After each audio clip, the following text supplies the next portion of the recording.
మనం ఇండియన్ ఎకానమీలో అప్డేట్స్ చెప్పుకుంటున్నాం.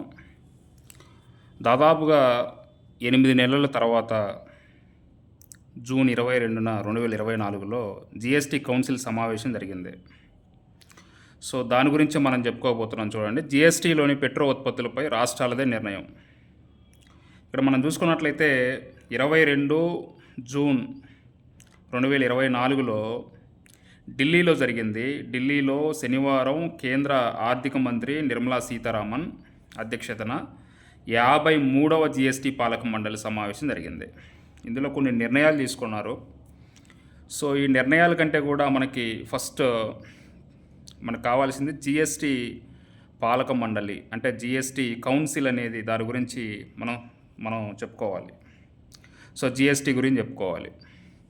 సరే, జీఎస్టీ గురించి చెప్పుకుందాం. First of all GST council గురించి చెప్పుకుందాం. సో జీఎస్టీ ఎలా ఏర్పడింది, జీఎస్టీ కౌన్సిల్ ఎలా ఏర్పడింది ఒకసారి చూద్దాం. సో జీఎస్టీ కౌన్సిల్ గురించి చెప్పుకుందాం. చూడండి ఒకసారి. ఇక్కడ మనకు ఒక ప్రశ్న ఇక్కడ ఇవ్వడం జరిగింది. ఏ రాజ్యాంగ సవరణ చట్టం ద్వారా లేదా ఏ రాజ్యాంగ సవరణ చట్టం కొత్త పన్ను విధానమైన వస్తువులు మరియు సేవల పన్ను దేశవ్యాప్తంగా అమలుకు సుగమం చేసింది? జీఎస్టీ. సో జీఎస్టీ ఏ రాజ్యాంగ సవరణ చట్టం ద్వారా ఏర్పడిందని అర్థం? 101వ రాజ్యాంగ సవరణ చట్టం, 101, 101వ రాజ్యాంగ సవరణ చట్టం.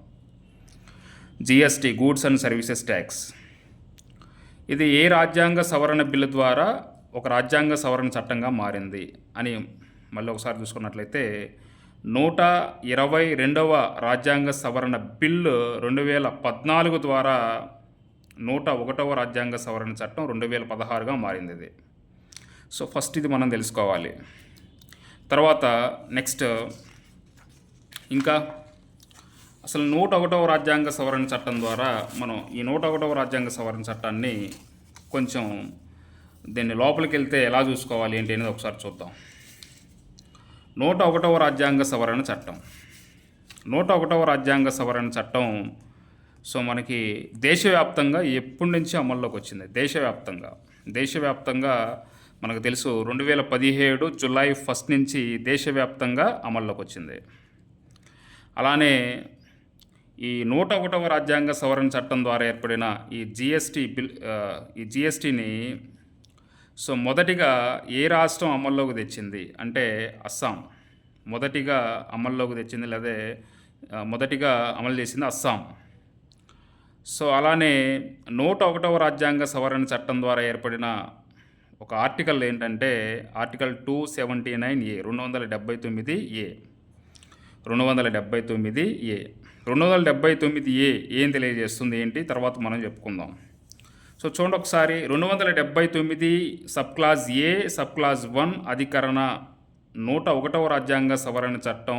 ఈ అధికరణ ఏం తెలియజేస్తుందంటే 101వ రాజ్యాంగ సవరణ చట్టం రాష్ట్రపతిచే ఆమోదం పొందిన 60 రోజుల్లోపు భారత రాష్ట్రపతి జీఎస్టీ కౌన్సిల్ని ఏర్పాటు చేస్తారని ఉంది. ఇందులో 279A సబ్ క్లాస్ 1 ఆర్టికల్ ప్రకారం ఎప్పుడైతే 101వ రాజ్యాంగ సవరణ చట్టం రాష్ట్రపతిచే ఆమోదం పొందుతుందో సో 60 రోజుల్లోపు భారత రాష్ట్రపతి ఒక జీఎస్టీ కౌన్సిల్ని ఏర్పాటు చేస్తాడు. అది ఏ ఆర్టికల్ ప్రకారం అంటే ఇప్పుడు పైన చెప్పుకున్న 279 సబ్ క్లాస్ ఏ ఆర్టికల్ ప్రకారం జీఎస్టీ కౌన్సిల్ అనేది ఏర్పడుతుంది.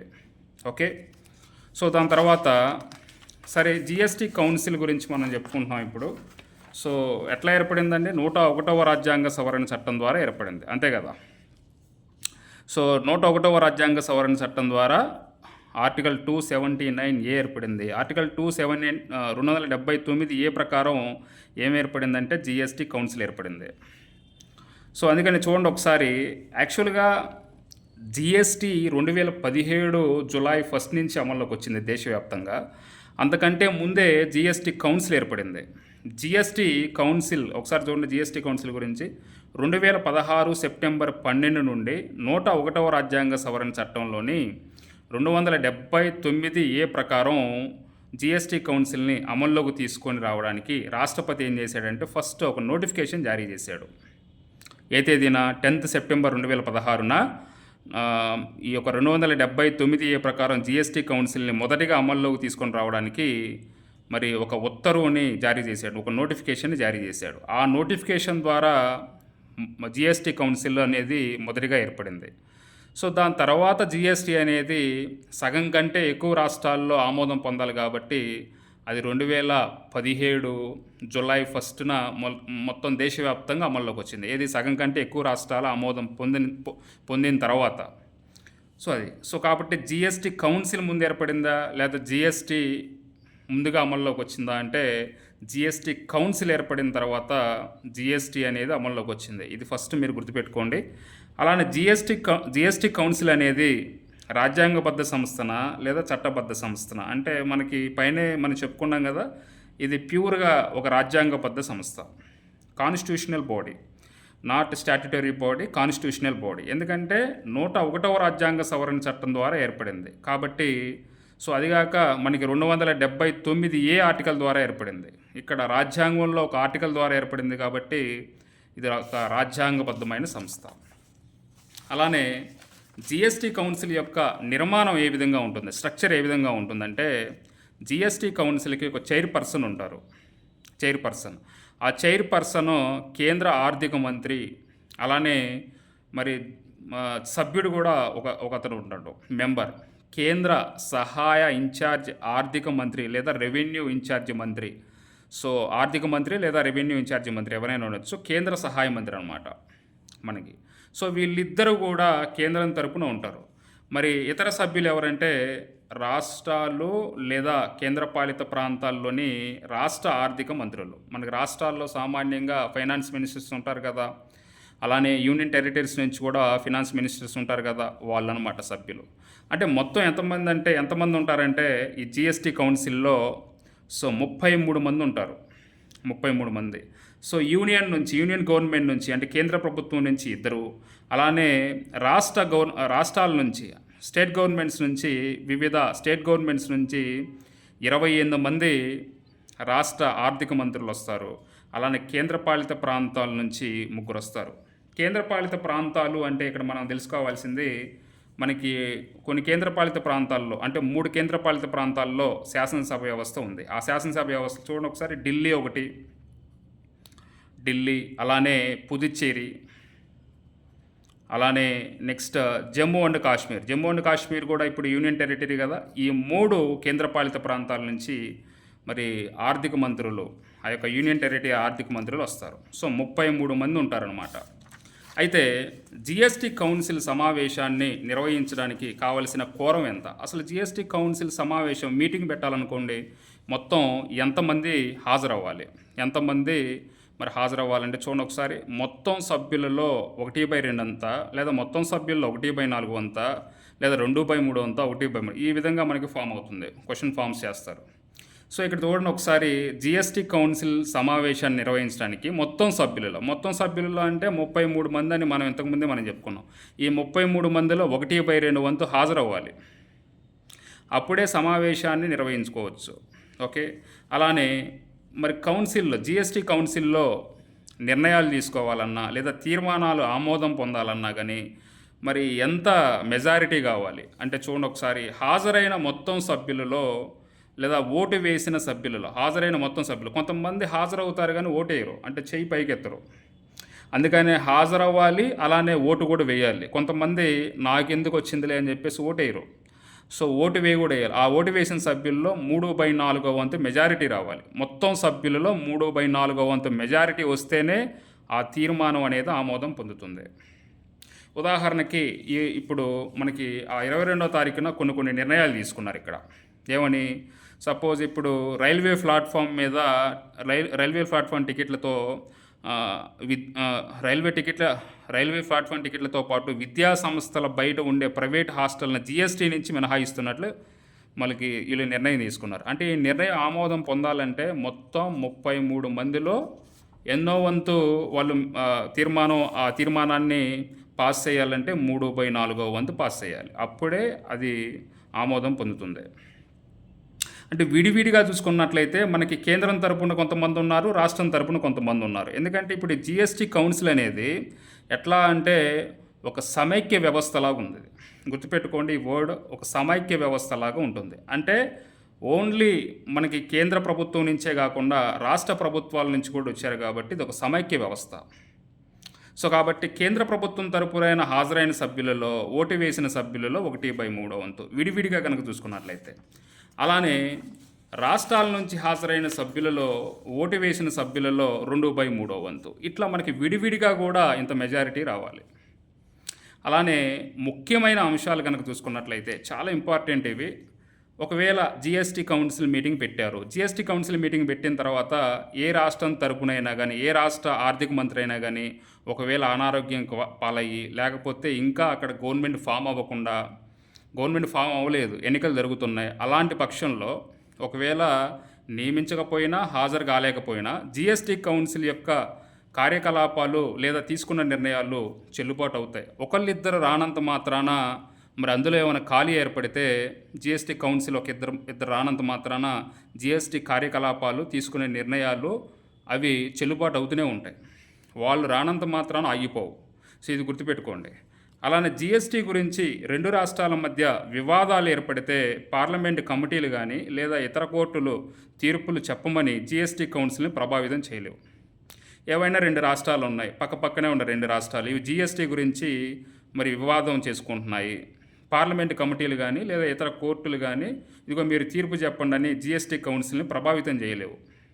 ఓకే, సో తను ఓన్గా తీసుకుంటుంది జిఎస్టీ కౌన్సిల్ అనేది. అలానే కేంద్రము మరియు రాష్ట్రాలకు కొన్ని వస్తువులపై పన్ను మినహాయించమని, అంటే కేంద్రానికి కానీ రాష్ట్రానికి కానీ సిఫార్సు చేస్తుంది. ఏమని, ఇదిగో మీరు కొన్నిటి మీద పూర్తిగా కూడా ఆ పన్నును మినహాయించండి, జిఎస్టీని మినహాయించండి అని. అందుకని ఇక్కడ ఏం చెప్పింది, కేంద్రానికి ఏం చెప్పింది, రైల్వే ప్లాట్ఫామ్ మీద మీరు జిఎస్టీని మినహాయించండి అని చెప్తే కేంద్ర ప్రభుత్వం దాన్ని ప్రకటించింది. అలానే బయట ఉండే ప్రైవేట్ హాస్టళ్ళ మీద జిఎస్టీ నుంచి మినహాయించండి అని చెప్పింది, అది కూడా చేసింది. అట్లా చాలా ఉన్నాయి. ఓకే, సో అలాంటివి. అలానే నెక్స్ట్ మరి కంపెనీలకి ప్రారంభ పరిమితి థ్రెషోల్డ్, ఒక కంపెనీకి టర్నోవర్ ఉంటుంది. ఆ టర్నోవర్ ఏదైతే ఉందో ఆ టర్నోవర్ ఇదిగో ఇంత దగ్గర నుంచి, ఈ టర్నోవర్ దగ్గర నుంచి జిఎస్టీ అనేది మేము యాడ్ చేస్తాము, జిఎస్టీ అనేది వేస్తాం అనే జిఎస్టీ కౌన్సిల్ నిర్ణయాలు తీసుకుంటుందన్నమాట. సపోజు ఒక కోటి టర్నోవర్ మీద మేము జిఎస్టీ విధించాలనుకుంటున్నాం అని ఇలాంటి నిర్ణయాలు తీసుకోవచ్చు. సో ఇలాంటి నిర్ణయాలన్నీ కూడా జిఎస్టీ కౌన్సిల్ తీసుకుంటుంది. సో ఇప్పుడు దీని మీద మనకి పోయినసారి ఏపీఎస్సి గ్రూప్ 1 మనకి రీసెంట్గా 2024లో జరిగిన గ్రూప్ 1లో రీసెంట్గా ప్రశ్న కూడా వచ్చింది. ఏంటో ఒకసారి చూద్దాం. చూడండి ఒకసారి ఎలాంటి ప్రశ్న వచ్చింది ఏంటి అనేది చూడండి ఒకసారి. వస్తువులు మరియు సేవల పన్ను కౌన్సిల్కి సంబంధించి క్రింది వాటిల్లో ఏది చెల్లుబాటు అవుతాయి? మీకు తెలుసు, ఇప్పుడు జిఎస్టీ కౌన్సిల్ ఒక చట్టబద్ధమైన సంస్థగా స్థాపించబడింది, కానీ తర్వాత రాజ్యాంగ సవరణ ద్వారా రాజ్యాంగ సమైక్య సంస్థగా మార్చబడింది. జిఎస్టీ కౌన్సిల్ అనేది ఒక చట్టబద్ధమైన సంస్థ అంటున్నాడు, కాదు.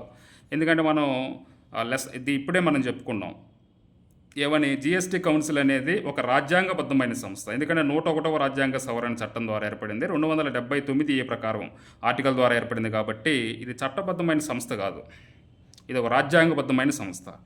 అలానే కౌన్సిల్ సభ్యునిగా ఒక వ్యక్తిని నియమించడంలో ఏదైనా లోపం ఏర్పడినప్పుడు జిఎస్టీ కౌన్సిల్ యొక్క కార్యకలాపాలు చెల్లుబాటు కావు. మనం ఇంతకుముందే చెప్పుకున్నాం, ఒక వ్యక్తిని నియమించకపోవడం, అలానే ఒక రాష్ట్రం తన తరపున ఏదైనా ఒక రాష్ట్ర ఆర్థిక మంత్రి ఒకవేళ జిఎస్టీ కౌన్సిల్ సమావేశంలో పాల్గొనకపోవడం, ఇలాంటివి జరిగితే ఆ జిఎస్టీ కౌన్సిల్ యొక్క కార్యకలాపాల్లో సో దాన్ని పోస్ట్ పోన్ చేయరు, అది జరుగుతూనే ఉంటాయి, ఆ కార్యకలాపాలు చెల్లుబాటు అవుతాయి, ఏదైనా నిర్ణయం తీసుకున్నా కానీ అది పాస్ అవుతుంది. సో కాబట్టి ఇది కూడా తప్పు. అలానే జిఎస్టీ సమస్యలపై 2 కంటే ఎక్కువ రాష్ట్రాల మధ్య ఏదైనా వివాదం తలెత్తితే జిఎస్టీ కౌన్సిల్ని పార్లమెంట్ పబ్లిక్ అకౌంట్స్ కమిటీ తీర్పు చెప్పేలా సూచించాలి. సో యాక్చువల్గా జిఎస్టీ కౌన్సిల్ తీసుకునే నిర్ణయాలలో పార్లమెంట్ పబ్లిక్ అకౌంట్స్ కమిటీ కానీ, అసలు పార్లమెంట్ కమిటీలు కానీ లేదా న్యాయస్థానాలు కానీ ఏవి కూడా సూచించవు, మనం ఇంతకుముందే చెప్పుకున్నాం. సో కాబట్టి ఇది కూడా తప్పు. జిఎస్టీ కౌన్సిల్ టర్నోవర్ యొక్క ప్రారంభ పరిమితిపై కేంద్రము మరియు రాష్ట్రాలకి సిఫారసు చేయవలసి ఉంటుంది.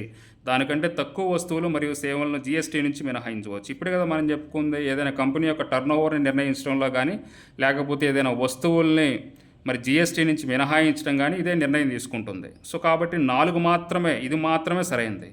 సో ఇప్పుడు మినహాయించబడడం అంటే ఇప్పుడే మనం చెప్పుకున్నాం. సో మొన్న 22 జూన్లో జరిగిన దానిలో కొన్ని మినహాయించారు. ఏది రైల్వే ప్లాట్ఫామ్ ఒకటి, ప్రైవేట్ హాస్టల్ జిఎస్టీ నుంచి, అలానే కొన్ని మనకి ఆ జిఎస్టీ కూడా తగ్గించారు. ఏంటి, మిల్క్ క్యాన్ల మీద అలానే కార్బన్ బ్యాగ్స్ల మీద ఇట్లాంటివి 18% నుంచి 12% తీసుకొచ్చారు. ఓకే, అలానే కొన్ని వస్తువుల మీద వేశారు. అలానే ఒకవేళ ఉత్పత్తుల మీద మనకి ఏదైనా నిర్ణయాలు తీసుకోవాలనుకుంటే రాష్ట్రాలదే అన్నారు. చూడండి ఒకసారి, ఇక్కడ మనం ఇప్పుడే చెప్పుకున్నాము, జిఎస్టీ పన్నుల వివాదాల్లో కోర్టులకు వెళ్లేందుకు పరిమితులు విధించరాదు. ఇప్పుడే మనం చెప్పుకున్నాం. సో 20 లక్షల వరకు కేసులను జిఎస్టీ అప్పీలేట్ ట్రిబ్యునల్లో, కోటి వరకు హైకోర్టులకి వరకు సుప్రీంకోర్టుకి వెళ్లాల్సి ఉంటుంది. అంతేగాని మనకి ఏది కూడా నిర్ణయం తీసుకునే అధికారం దీని మీదే ఉంటుంది. Okay, thank you.